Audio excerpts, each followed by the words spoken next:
Ja, da wird vorher immer groß geredet mit ich klatsche dich weg und so, aber danach sind die alle ruhig, weißt du? Herzlich willkommen zu einer neuen Folge von Dennis kocht.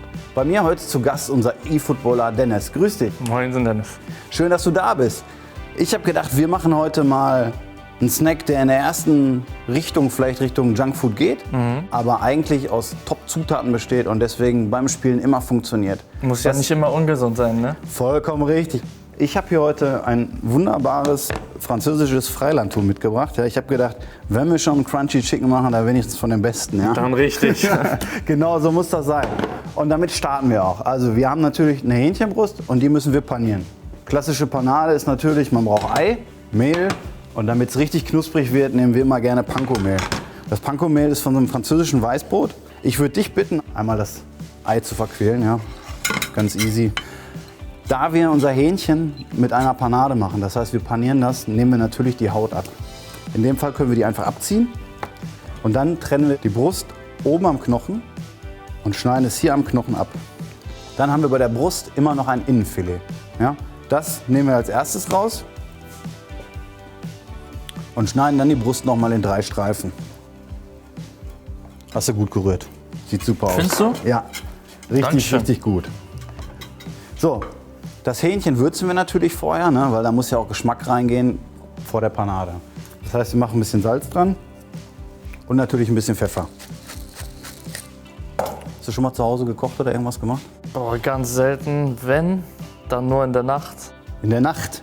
Ja, vielleicht Rührei oder sowas. Echt? Lecker Tomaten rein, Bauchspeck Ach, guck und mal. dann geht's ab.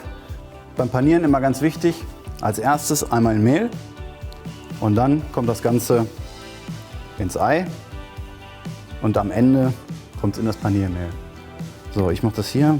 Was auch immer ganz wichtig ist, richtig schön durchs Ei ziehen und dann einmal abstreifen so ein bisschen, weil das ist sonst viel zu viel Flüssigkeit. Und kannst du das einmal so ein bisschen da drin Rubbeln? wälzen? Genau. Wie lange spielst du eigentlich schon? Boah, ich spiele also FIFA seitdem ich 6 bin schon. Och, Dann wurde ich mit 13 von der Agentur eSports Reputation entdeckt und mache das dann seit einem Jahr ungefähr jetzt professionell auch. Wahnsinn. Ja. Das ist ja das auch immer, wovor alle von träumen. Ne? Ich würde sagen, du kannst jetzt einmal die Paprika schneiden. Du siehst ja schon, wo hier die Nähte lang gehen. Und da schneidest du einmal rein. Und dann kann man die nämlich so wunderbar direkt vom Kerngehäuse ablösen. Und dann schneidest du das ganz langsam, ganz vorsichtig einfach in Streifen. Okay? Ich glaube, das schaffe ich. Das glaube ich auch, dass du das schaffst. Ne? Wir machen ja einen Wrap. Das heißt, wir werden den Wrap gleich in der Pfanne braten, bisschen Käse drauf machen, machen das Chicken dazu und natürlich, um die Kohlenhydrate noch ein bisschen zu erhöhen, weil er natürlich Power braucht, wenn er spielt, machen wir noch ein paar Süßkartoffeln dazu. Zwar nicht als Pommes, sondern wir machen die klein als Würfel, braten die mit an, dann können wir die mit in den Wrap machen, dann hat man so ein bisschen die verschiedenen Texturen auch in diesem Wrap.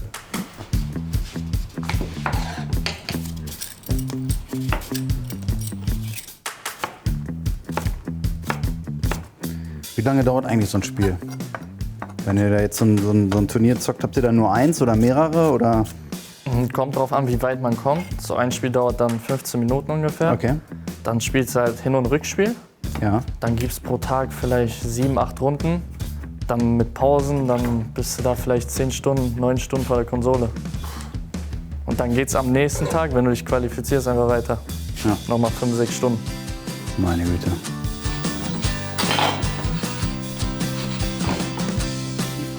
Was war der höchste Sieg, den du bis jetzt gehabt hast? Boah, das weiß ich nicht. Nein, musst du doch wissen. 6-0, 7-0, hast du schon mal so? Oder ist eher Ja, so aber höher noch. höher? Wenn man gegen Freunde spielt, fällst du ja höher, weißt du? Aber professionell jetzt. Professionell? Professionell weiß ich Ne? gar nicht. Schade. Man merkt sich halt nur die Spiele gegen Freunde, die kannst du dann auch auslachen in der Freizeit, so weißt du? Das ist ja gemein, ey. Das kann man ja gar nicht. Die freuen sich total, dass sie gegen dich spielen dürfen. Du machst die direkt so fertig, ey. Ja, da wird vorher immer groß geredet mit ich klatsche dich weg und so, aber danach sind die alle ruhig, weißt du? Das glaube ich. Das kann ich mir schon vorstellen. Ja. Aber das hat doch überhaupt keinen Reiz, oder? Das machst du doch wirklich nur aus Spaß. Ja. Oder hast du wirklich, ja? Dann gibt es manchmal so Wetten mit hier, du hast 5 Tore Vorsprung oder so. Ist Dann das noch wird so? so gespielt. Ach, guck mal, manche Sachen ändern sich nie. Ja? Wie früher auf dem Schulhof immer, ne? Wir beide gegen den Rest und so. Ja. Bei der Zwiebel, die wollen wir ja auf jeden Fall in dem Wrap auch schmecken. Die soll so ein bisschen zum Vorkommen. Deswegen machen wir hinten, schneiden wir quasi nur die Wurzel weg. Dann können wir die direkt so runterschneiden. Dann haben wir so wunderschöne Julienne, ja? Wie schnell schneidest du die? So, in die Pfanne geben wir jetzt hier die Süßkartoffeln, die braten wir auch ein bisschen an. Die habe ich extra klein geschnitten, damit das ganz schnell geht.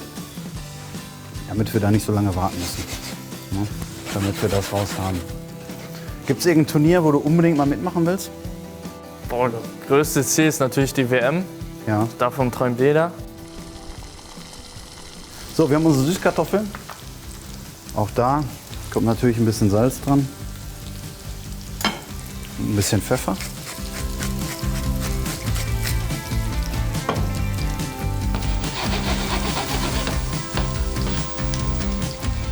So, zu den Süßkartoffeln haben wir jetzt noch ein bisschen Rosmarin dazugegeben, damit wir einfach auch noch mal so ein bisschen einen anderen Geschmack bekommen. So, die Hühnchen sehen schon mal ganz gut aus hier. Da können wir die Pfanne tatsächlich jetzt ein bisschen runterstellen, weil knusprig sind die jetzt schon, ne? Und die brauchen jetzt eigentlich nicht mehr so viel Power, sondern die sollen nur noch ein bisschen nachziehen. Und dann geben wir hier an die Seite unsere Süßkartoffeln mit da rein, damit die warm bleiben, weil in der Pfanne machen wir jetzt den Wrap.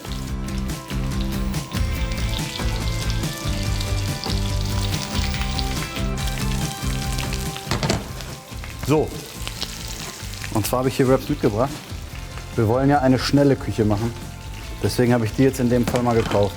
Wir machen den Wrap jetzt hier quasi ein bisschen warm in der Pfanne, ja? Und jetzt geben wir hier schon mal ein bisschen Käse drauf, damit der Käse schon mal ein bisschen schmilzt. Ich glaube, das wird heute was. Das wird heute was, ja? So, wir haben jetzt hier unseren Wrap. Da siehst du, dass der Käse schon leicht geschmolzen ist. Das reicht jetzt schon erstmal. Jetzt machen wir da drauf ein bisschen von dem Rucola. Ein paar Sprossen, damit du auch Power hast am Gamepad. Ein bisschen Paprika und Gurke. Und jetzt kommt natürlich das, warum wir das hier gemacht haben. Das Wichtigste. Genau. Schön das Hühnchen. Und ein bisschen Süßkartoffeln noch dazu.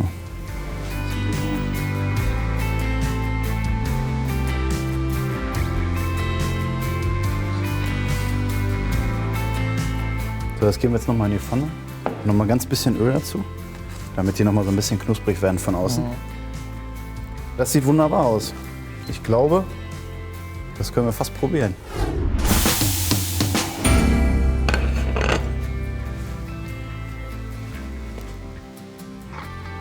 So, da wollen wir mal schauen, ob wir dich damit begeistern können vielleicht. Ja? Zeig mal her.